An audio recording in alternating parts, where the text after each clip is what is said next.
As objective perceivers, we have a sense of who we are.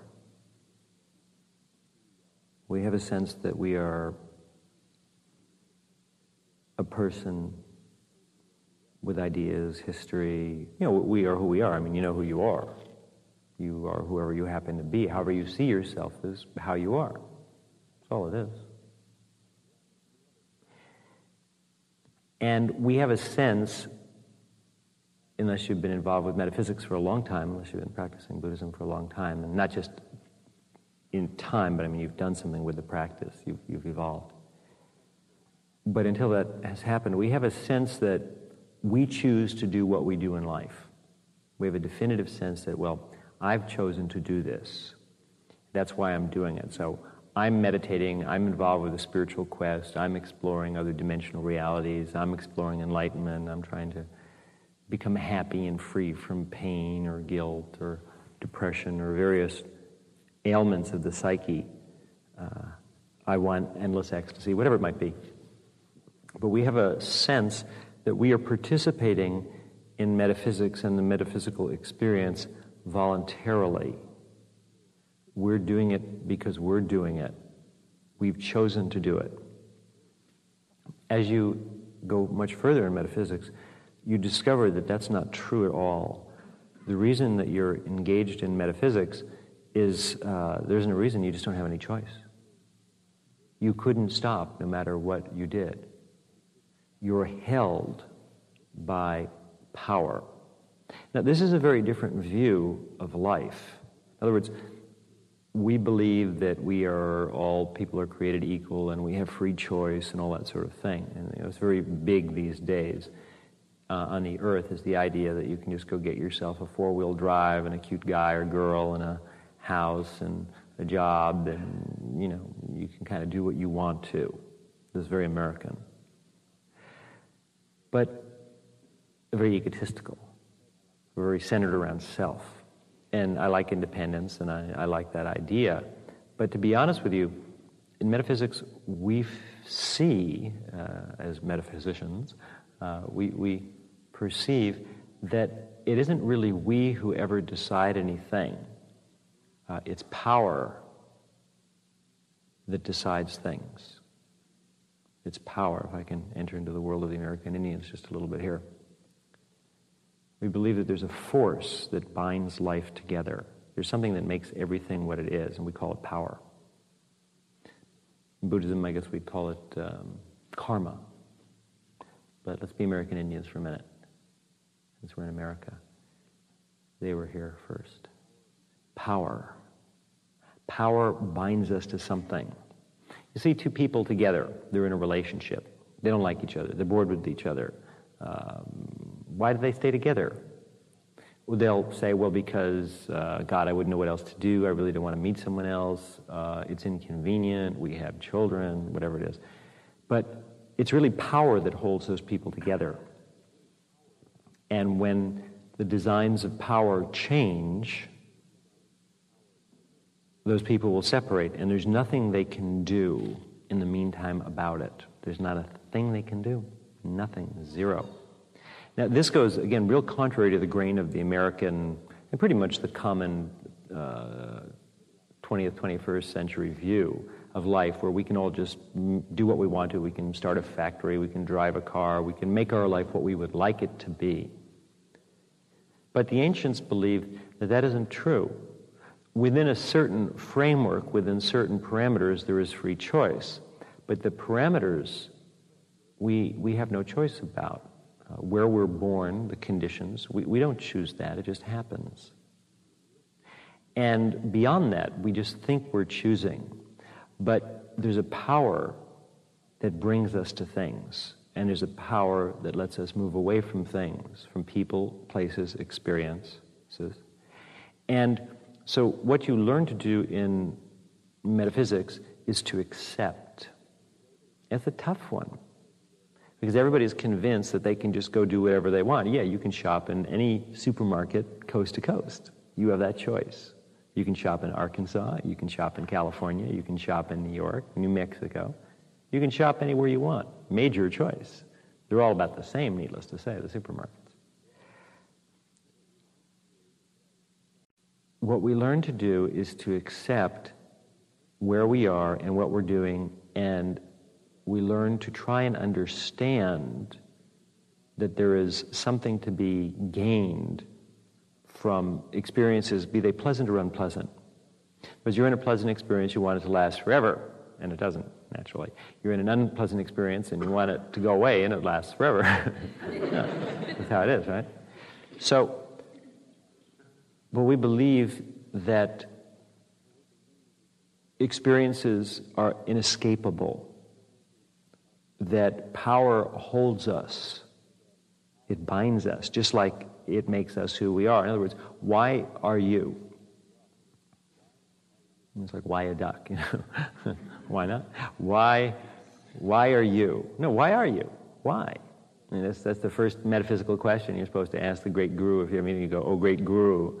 It's the BC syndrome, you know. BC comics, they have these little great guru comics once in a while. And they climb to the top of the mountain, and the guru's up there. They always call him great guru. He says, oh, great guru, you know, what is the meaning of life? That sort of thing, you know. The first question you're supposed to ask anybody, if you ever meet anybody who's far up, is, why am I? Not who. You know who you are who you are. I mean, you already know. I mean, no one can tell you who you are. You might discover that there's parts of yourself that hitherto you have not encountered. But why? I mean, that's the question everybody wants to know, is in this little span between life and death. Why? Some people are pissed off and they say, well, why is there death? Why are babies born only to die, and why are people crippled, and why is life unpleasant? And what kind of a God can it be? You know, complain, bitch. We send them to the complaint department. You know, there's a complaint department you can go to, and you can complain, and someone will listen and say, well, gee, that's too bad. We're sorry, you know. But in reality, the question that you first ask the great guru, you say, oh, great guru, why am I? I mean, it's a reasonable question. Why am I? I mean, why? How did this happen? How did I come to be? How do I have awareness? This thing that is called life. How can this be? And the great guru will kind of laughingly look at you, you know, because you're used to this kind of question in the guru biz. And depending upon the sense of humor of the teacher, they will give you various answers. But basically what they will tell you is, well, it just couldn't be any other way. It's just how it is. It's like people at the complaint department. It's the same answer. There's nothing you can do about it. It's just, this is how it is. This is how life is. It's power that made you this way. So you always blame it on someone. Blame it on power. Blame it on God. Blame it on creation. Blame it on past lives. Well, your past lives made you this way. But the American Indians, the ancient Indians would say, the metaphysical ones would say, power binds us together. Power for a while makes us what we are, perceivers, luminous perceivers of reality, perceivers of being, perceivers of states of consciousness. And perception is a reflection of self.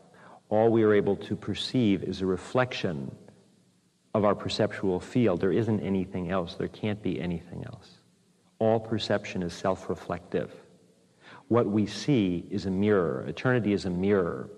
And we're seeing ourselves wherever we look. And if we are unhappy, we'll see an unhappy universe. If we're happy, we'll see a happy universe. If we're very sexual, we'll see things in sexual terms. If we're metaphysical, we'll see things in metaphysical terms. If we're physical, we'll see things in physical terms. But what is the universe really? I mean, what is life? In other words, if our only method of perception is self-reflection, then we can never know what life really is, because we always see it as a reflection of ourselves. You look in the mirror, and all you can see is the person who's looking in the mirror. That's the nature of the mirror. It just reflects. Life reflects, just like a mirror. It reflects your mind. You don't think of it that way, since life doesn't happen to take the form of a mirror. It's not visible. Life is invisible. So the illusion is that what we're perceiving is in some way not a reflection of self. We don't see the mirror. And what would it be like to be looking into an invisible mirror that reflected things, but you couldn't perceive that the mirror itself was there? You see what I mean?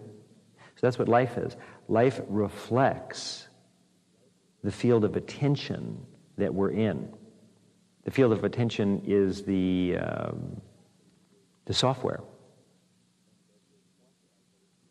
And therefore it quantifies everything in its own terms. So in self-discovery, what the teacher does is they allow the apprentice to get outside of the field of self-reflection and see life directly. We call this awakening.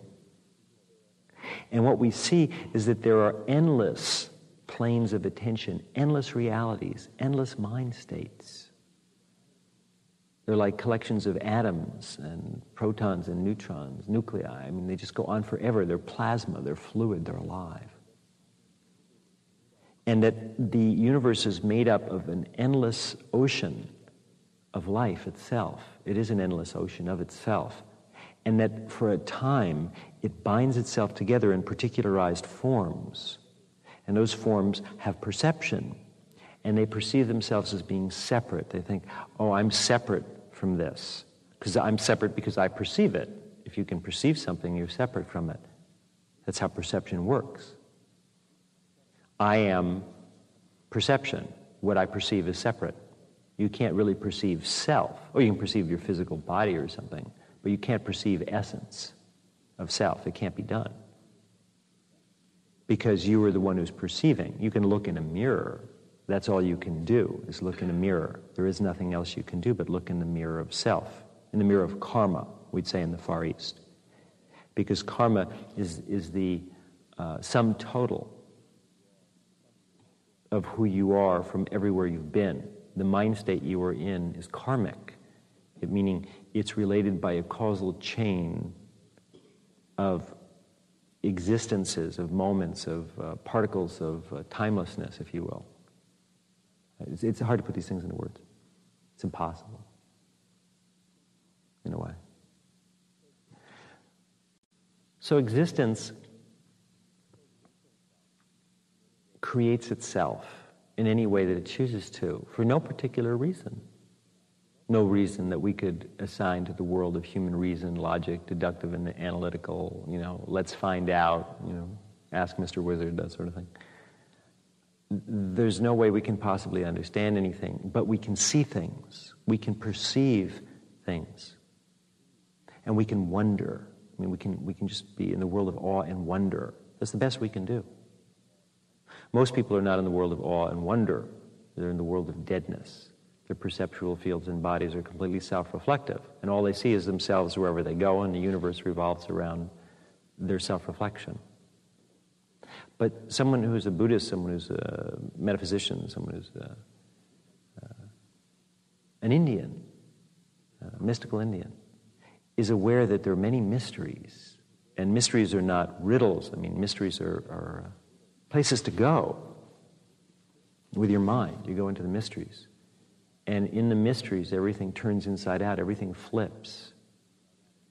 You step into the mystery of the mind, and there's billions of minds. There's billions of selves. There's billions of worlds and dimensions.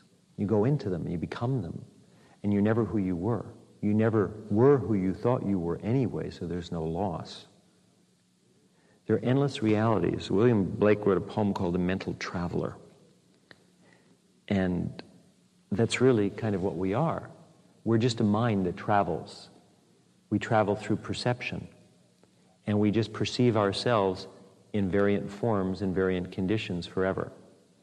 Unless the perceiver can awaken to that fact, realize that everything that they're seeing is a self-reflection, therefore it's sort of like an endless jigsaw puzzle that you can put together in endless ways, but it always comes out the same way, because you're the one who puts it together. And you can only put it together in the way that you know. And there's a limited number of ways that you know. So you'll put this puzzle together in every lifetime together. You'll put it together in every lifetime. But you can only put it together in the way you know. And the way you know 1,000 lives from now won't be intrinsically different. It may have a slight different order, coloration.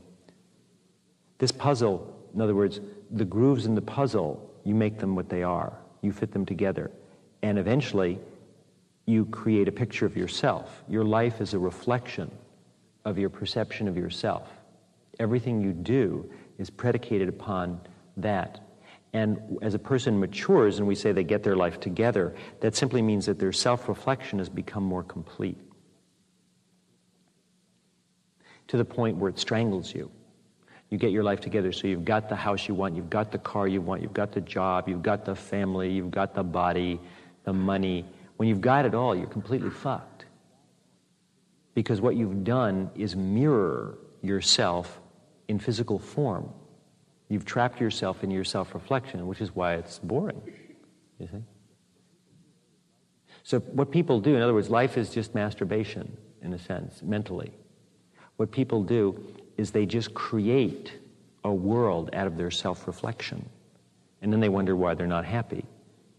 The illusion of happiness is that if I can only create my self-reflection, I'll be happy. But anyone who's really done it, anyone who's able to create a self-reflection, knows that it doesn't make you happy. It's terrible, because once you've done it, once you get everything you want, and it doesn't make you happy, the illusion that happiness will come when you pull it all together fades, and you are left with a situation of unhappiness. In other words, what keeps us going is the belief that tomorrow will be different, but suppose it won't be.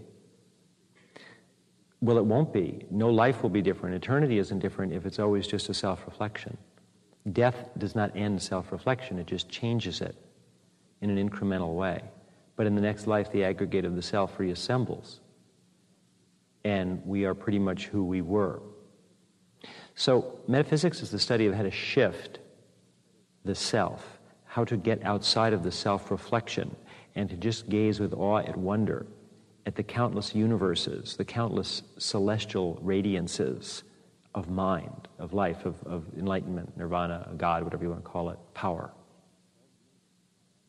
All the universes are bound together by a web, a matrix, which is our perception. And our perception actually has colors, it has bands. We call them bands of attention. And as we go deeper and deeper into the world of meditation, we're able to travel along the luminous bands, just like you travel along a highway or a road. And we're able to follow them into far-flung realities of mind. Not just, I don't mean cellular constructs of the human brain, but I mean the dimensional realities of infinity, which are endless and numberless. The days of infinity are endless. Its hours cannot be counted or found on a clock. There is no direction. There is no north, south, or east or west. These are just concepts. Infinity is forever, everywhere, all at once. And that's all there is.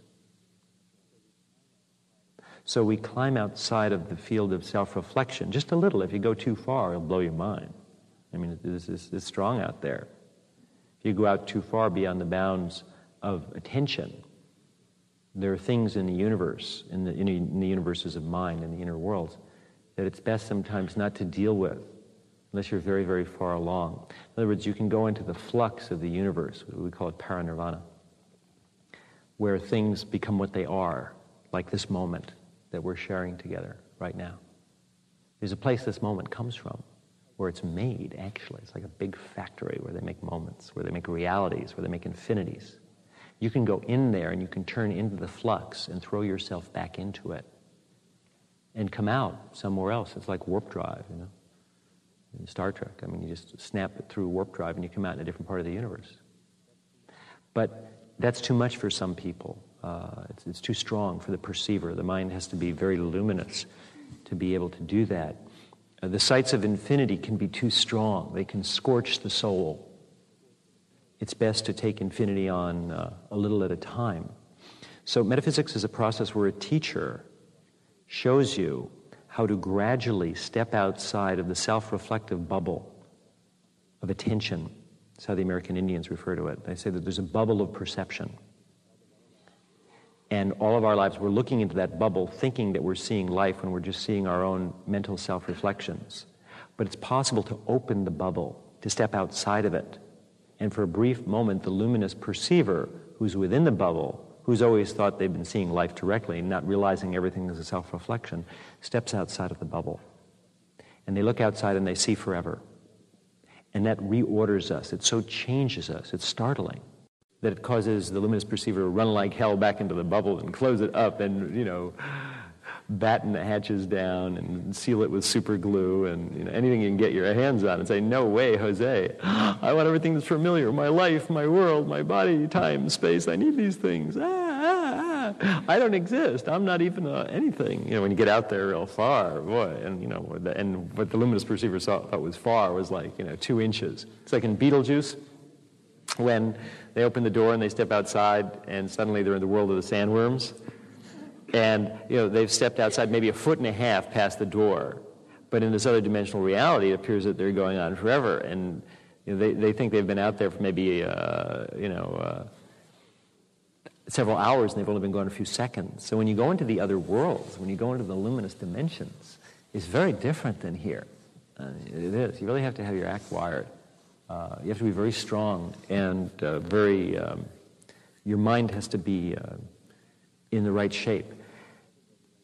Because otherwise, when you get out there, what you see will drive you mad, just make you crazy. I don't know if it's crazy, you're just seeing other orders of perception, but no one around here will understand what you have to say. And it'll be tough getting a job.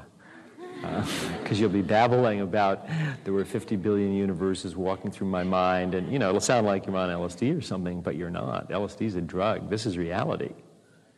This is the reality of what existence is. When you step beyond the boundaries of human perception, what is there? There's infinity. It's not.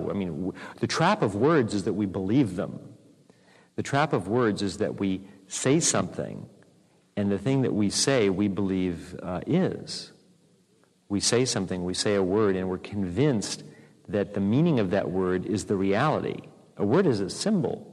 So the word infinity, the trap of the word infinity is that when I say infinity, you already know what that means. Therefore, you'll never know what it means because you will let it go at the understanding of the word that you currently have. Is that right? Because you know what that word means. You have a concept all worked out.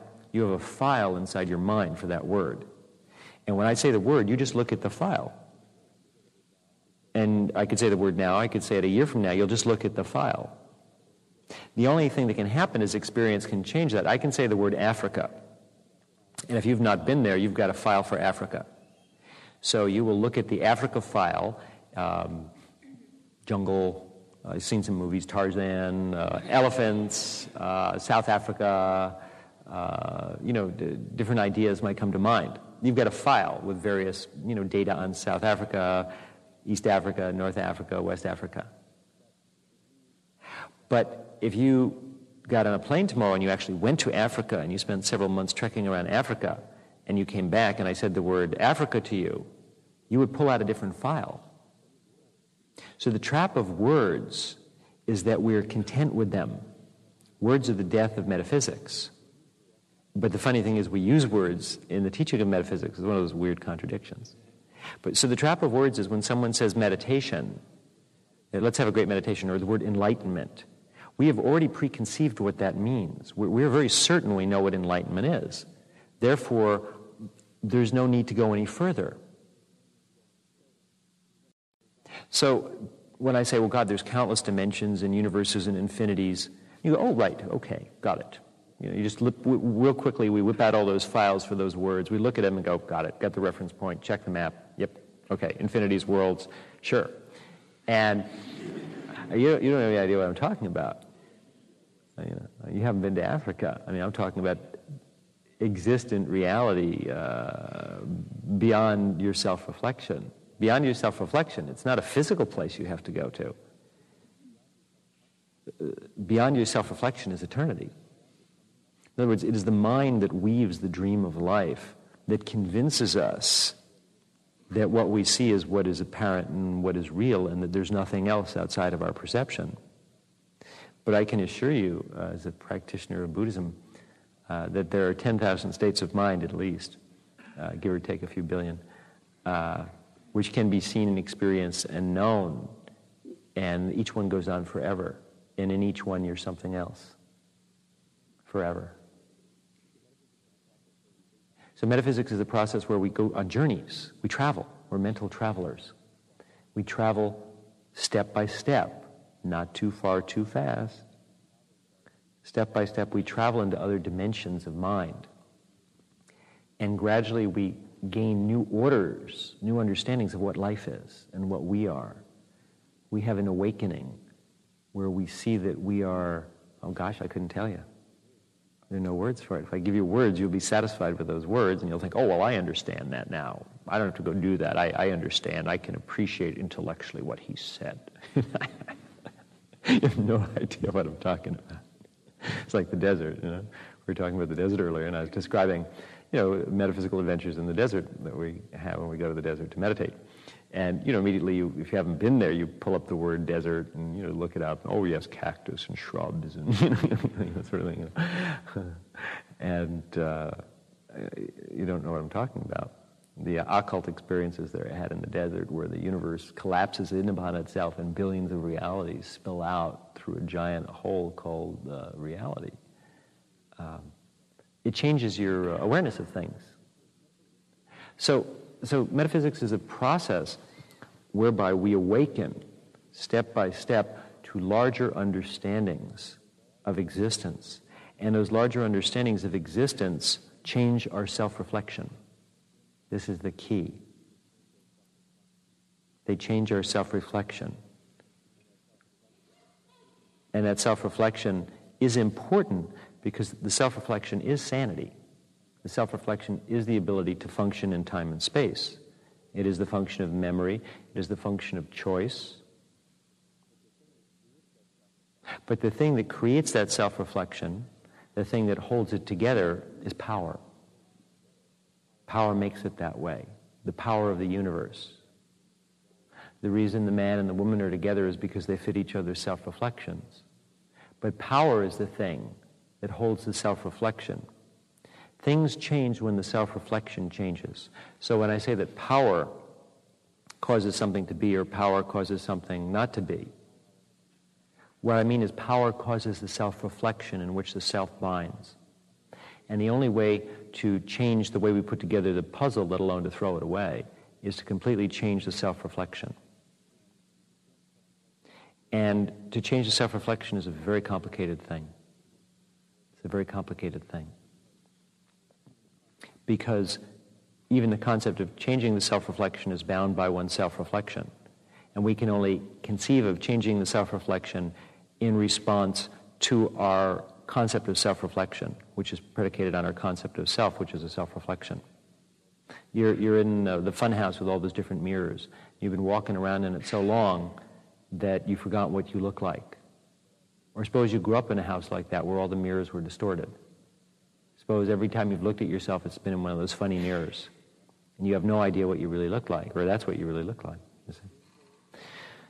So is there a substantial reality that's constant is then the second question. If you say, oh, great guru, why a duck? Why me? Who did this? How? Why? How now, Brown? Milkshake or whatever it is. The next question is, well, what can I do about all this? I mean, is there anything to do? Okay, we exist forever. There are countless infinities. Infinity has bound me together for a while in this situation, in this life.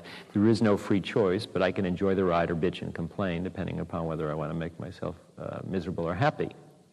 But my self-reflection has trapped me in the life that I'm in. And as long as it's constant, I can't change my life. Well, the obvious answer is to change one's self-reflection. If you change your self-reflection, you change. You become someone else. And reality changes, since reality is only your self-reflection. But you can't change your self-reflection because you'll try to change it in such a way that is a self-reflection. You see? That's the trap. So that's why the teacher comes in and says, you got to be kidding. You're a mess. The teacher comes in because the teacher is outside of self-reflections, but can see them and steps in and out of them because they're interesting sometimes. But a teacher is someone who has taken their mind much further than you have. They've gone into the void further. They've seen the luminous realities. No one's seen them all. No one's seen them all. But they've seen more than you have. And they understand the trap of self-reflection. So what the teacher does is gradually, over a period of time, really over a period of years, enables the being to change their self-reflection by compacting their life, strengthening it, getting all the junk out of it, learning to be happy, free, and strong, and then gradually, again I use the word gradually, stepping into other dimensional realities, very specific ones, where for a while we will stand and gaze with awe and wonder at the universe. It's like looking at the sun. You can glance up at it, but if you look too long, you'll go blind. Even though it gives us light and we couldn't see without it, it's one of those funny contradictions. Look at the thing that allows you to see and you'll go blind. So that's how infinity is. You can't look at it for too long or you dissolve. The bands of your attention break. But if you look at it in specific ways, as you become stronger and stronger by changing your life a little at a time, you're able to step in and out between the realities of mind, and you can become something or someone much more conscious. It is possible, in other words, to become someone else. This is what all metaphysics teaches us. Otherwise, why get involved? Metaphysics is not religion. Religion just is the complaint department, where you go and complain and someone says, gee, that's too bad. You see, that's religion. Or they tell you what you want to hear. There is hope. There's anything you want. You know, you put some money in the basket, we'll tell you anything you want to hear. But all our complaints and all our hopes are based upon who we are. But if we can change who we are, not just to being another human being who's sort of in another crappy situation and we're just exchanging one crappy situation for another, but if we can change who we are as a perceiver, if we can go beyond the human level to the divine, if we can have a mind like God's, you see, that's worth doing. God's mind is endless. It reflects all realities. It is all realities and beyond them. So enlightenment means having a mind like God's. It means your mind is God's mind. It doesn't mean you are God. That's rather an objectification of the foul word God, where you just become the president of the company as opposed to somebody who, works on the line stacking boxes. You become the CEO. You're God. You can tell people what to do. You make more money. Live in a bigger house. That's God.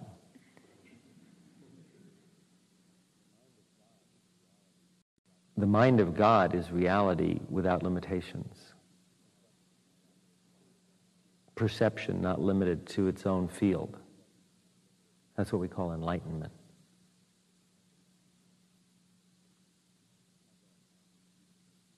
And to have that mind, to be the perfect mind of the universe, is the only thing really worth doing, because all other self-reflections trap us and cause us pain.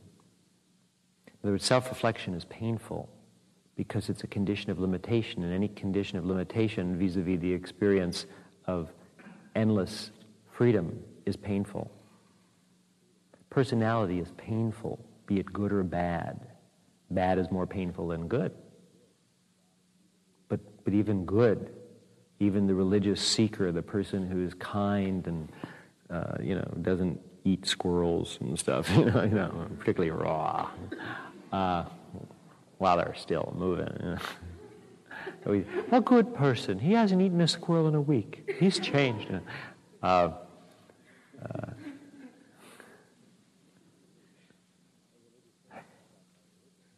religious person is trapped by religion. A perfect person is trapped by perfection. An occultist is trapped by the occult. A human is trapped by the human. A squirrel is trapped by squirrel traps. There's always something trying to eat you, that's what I figure. So, the mind of God is our topic always in the world of Buddhist mind. The world of Buddhist mind is in its more advanced stages, as we like to call them, because we like to think well of ourselves and consider ourselves to be advanced. In the advanced stages, we go beyond time, space, life, death, and Newsweek. We experience, we play in the infinities of mind. We gain a level of control of our mind so we can dissolve the mind and bring it back and forth between different dimensional realities, reshaping the mind from moment to moment, not as a subjective thing that's out there. It's not a carving that we're making, but we ourselves are transmuting the reality of our perceptual field. And there are endless, beautiful, and perfect universes, and there's some that are also pretty gross, that you can spin your mind through, and your mind becomes those universes. Or you can go beyond universes to paranirvana, to the dissolution, where there's no beginning, end, or field of perception other than the universal field of perception, which again is one of those words, words that you're going to get trapped in. Now you think you're going to understand what I mean, when in fact all you understand are what the words mean. What I mean has nothing to do with words. I'm talking about experiences, hardcore, hands-on reality. And you're talking about words, and they're two different things. So the trap of words is that we're convinced that we understand. If we're convinced that we understand, we'll stop with understanding. There's no need to go further. Why go further? Well, I understand what you've said. That implies that I don't have to do any more since I've understood. So you go and see the great Buddhist teacher and the great Buddhist teacher, or the not-so-great Buddhist teacher, or the downright lousy Buddhist teacher. That's me, downright lousy Buddhist teacher, says something, and now, oh yes, I've understood. So now you are morally obliged to do absolutely nothing. Since you've understood, the lesson is complete. All you've understood are some words, which have nothing to do with what the man was alluding to, which is that there are countless infinities that exist forever inside your mind, and that your mind is countless infinities, but you're trapped in a tiny little self-reflection. You're standing in a closet. You've been in it so long that you can't remember that there's anything else, where there's a huge house with lots of rooms, and there's lands outside the house, and planets, and universes, and creations, and there's all kinds of things. But your self-reflection is a little closet, and you've been in it for a long time. And you explore the closet over and over. And there's a sense of newness when you turn from one wall to another, since you haven't seen that wall for a little while. And you call that the new. But you're just going around and around in the same old closet. And every life it's the same old closet. A few different things hanging in it. But it's really the same old closet. Sometimes a little bigger, because your self-reflection brings you into the same incarnation. What is incarnation? Incarnation is self-reflection. The way that the universe we're in is constructed is a reflection of ourselves. We pick the dimension according to our self-reflection. Why is all this? Why a duck? It's just because it's that way. But, in other words, I can't give you a very good answer. I could give you an answer that'll placate you, and then you'll look no further. I'd rather frustrate you. And maybe you'll inquire beyond words. None of this has anything to do with words. They're only experiences. But words can buoy up experiences, and words are part of reality that we deal with.